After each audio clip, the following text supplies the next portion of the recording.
Well, another prep week. What do you think of your team this week?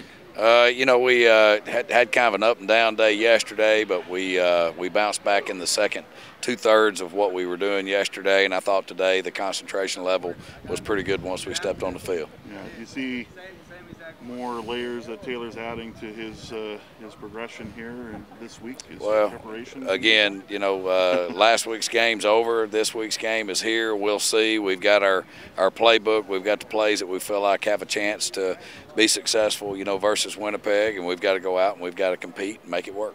Do you see the way Winnipeg operates offensively? Are they a little bit different now? I know they got still some running backs there that are pretty talented, but are you noticing the way they operate? Are they a little bit different than they were without Andrew Harris? Well, I mean, there's only one Andrew Harris. I mean, he's been a very good player in this league for a long time. But with that being said, they've done a real nice job with their personnel department putting together a kind of a group of running backs that each have differing styles. They each have differing things that they bring to the table. And again, they're the ones that are undefeated, so you can't argue with what they've done. You had the one explosion run given up, but after that, it seemed like you kind of contained their run a little bit.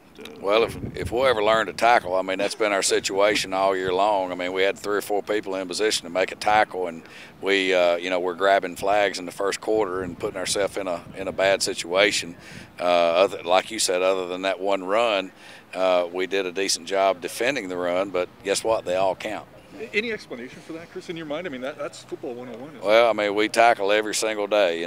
We do what we call TNT, and we do some form of tackling and taking the football away on every single football practice. So, I'm hoping that we can eventually turn into the tackling team that we want to be. Is there any link there between the fewer and fewer padded practices you guys get? Well, I mean, again, you'd like to think that there's some kind of something. We've got to do a better job of coaching it, and we've got to take that coaching and take it to the field. I mean, those things have to happen.